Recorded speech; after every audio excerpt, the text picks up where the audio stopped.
Hey, close your eyes for a second if you can. I want you to think about the weight of the day, that frustrating email you got, that meeting that could have been an email, the comment from your boss that's still ringing in your ears. Your mind is probably still at your desk, even though your body is home. Your nervous system is still running at corporate speed. Tonight, we're not going to analyze it or solve it. We're just going to gently put it all down. This is a guided practice to release the emotional static of the day and return to yourself. Just listen and breathe. If you're here right now, watching this video, there's a good chance you recognize something. That feeling when you walk through your front door, but you're not really home yet. Your mind is still trapped in that fluorescent lit maze, replaying conversations, rehearsing what you should have said, running through tomorrow's problems before today is even finished. The corporate world has trained your brain to be a machine that never stops running. And the scary part is how normal this has become. You know what I'm talking about. That mental loop where you dissect every interaction, analyze every decision, predict every possible outcome until your head feels like it's going to explode. You lie in bed, staring at the ceiling, building scenarios that haven't happened yet, preparing responses to conversations that may never come. Your body is exhausted, but your mind won't shut off. It's like having a computer that never goes to sleep mode. Here's the truth nobody talks about. This isn't your fault. You weren't born an overthinker. You were trained to be one. The corporate environment is designed to keep your nervous system in a constant state of alert. Every notification, every deadline, every performance review has conditioned your brain to scan for problems, anticipate disasters, and solve issues that don't even exist yet. But what if I told you that all this mental noise isn't actually helping you? What if the very thing you think is keeping you prepared and professional is actually keeping you trapped in a cycle that's draining your energy and stealing your peace? The exhausting truth is that most of what consumes your thoughts after work has nothing to do with reality. It's just your mind trying to feel useful by creating problems to solve. You've probably noticed how different you feel on weekends versus Monday mornings. That's not a coincidence. That's your nervous system finally getting permission to slow down, only to be thrown back into overdrive the moment you think about work again. And if you're working from home, the lines become even more blurred.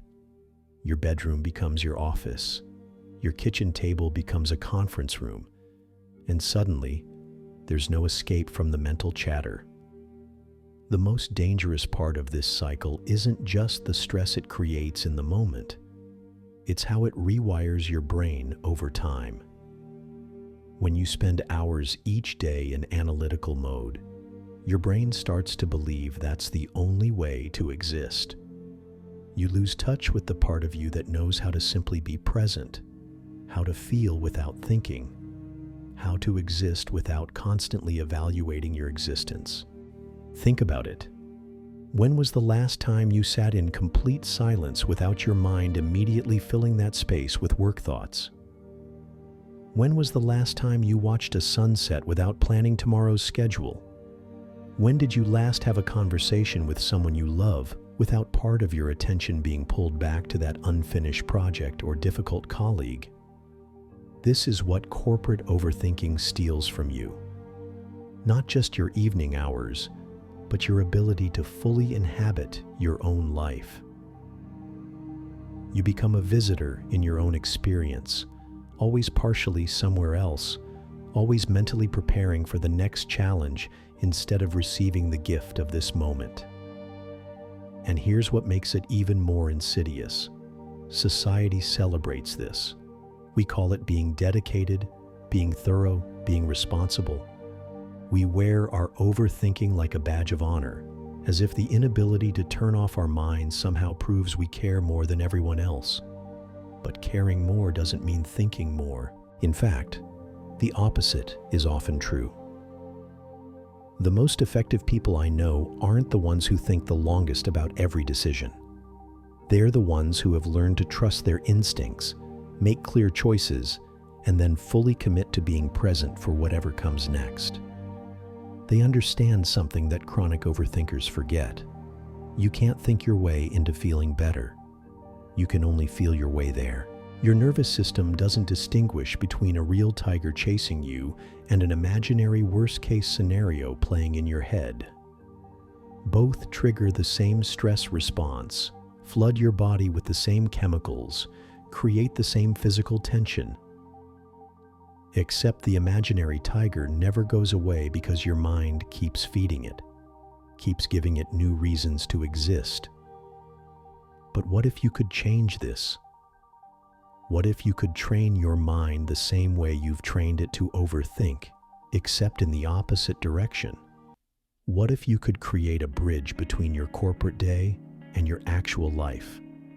A ritual that helps your nervous system understand that work is over and it's safe to slow down.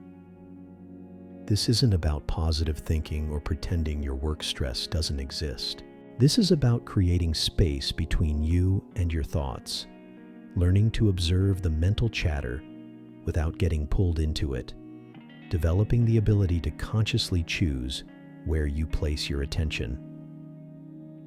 Tonight, we're going to practice something radical, letting go without solving, releasing without analyzing, trusting that your mind doesn't need to hold on to every detail, every worry, every possible outcome in order for you to be safe. We're going to help your nervous system remember what it feels like to truly rest. The practice we're about to do together isn't just relaxation, it's reprogramming. Each time you consciously choose to step out of the overthinking loop, you're creating new neural pathways, training your brain to access states of calm and clarity that don't depend on having everything figured out. Your corporate day has taught you to grip tightly, to control every variable, to anticipate every problem. But real peace comes from learning when to let go, when to trust, when to allow your mind to simply be quiet. And that's exactly what we're going to explore together right now. Find a comfortable position where you won't be disturbed. If you need to adjust anything, do it now. Let your body settle into whatever feels most natural. Sitting, lying down, whatever allows you to simply be here without effort. This isn't about doing anything perfectly. It's about giving yourself permission to stop performing, stop achieving, stop optimizing, and just exist. Take a breath that's deeper than your usual breath. Not forced, just fuller. As you breathe in, imagine you're drawing in space. Space between you and the day's events. Space between you and tomorrow's concerns. Space between you and the voice in your head that never stops commenting on everything. Now, I want you to notice something. Right now, in this moment, you don't have to solve anything. You don't have to respond to anyone. You don't have to be productive or efficient or strategic. You can just be here, breathing, without any agenda at all. How foreign does that feel? How strange is it to exist without a task? Let's start with your body, because your body holds the truth that your mind often misses. Notice where you're carrying the day's tension. Is it in your shoulders, pulled up toward your ears like you're bracing for impact? Is it in your jaw, clenched from holding back words you wanted to say? Maybe it's in your stomach, tight with the anxiety of unfinished business. Don't try to fix these sensations. Just acknowledge them. Your body has been working so hard to keep you functioning in an environment that demands constant alertness. Thank your shoulders for holding you upright through every stressful meeting. Thank your jaw for staying strong when you wanted to speak but chose silence instead. Thank your nervous system for trying so hard to keep you safe. Now, with each exhale, imagine you're releasing not just air, but the energetic residue of the day. That conversation with your coworker that left you feeling misunderstood, breathe it out. The project deadline that's been looming over you like a storm cloud, let it go with your breath.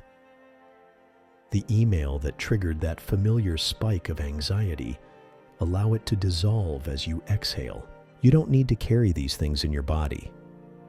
Your muscles don't need to hold on to the stress of situations that are already over. Your nervous system doesn't need to stay activated for problems that exist only in your imagination. Here's something powerful. For the next few breaths, I want you to breathe like someone who has nowhere else to be. Breathe like someone whose only job right now is to be alive, to be present, to be here. Not the version of you that has responsibilities and deadlines and performance reviews. Just the essential you, the one who existed before corporate life taught you to constantly evaluate and strategize. Feel your feet on the ground or your body against the surface you're resting on. This is your anchor to the present moment. While your mind has been time traveling between regrets about the past and anxieties about the future, your body has always been here, in this moment, in this room, breathing this breath.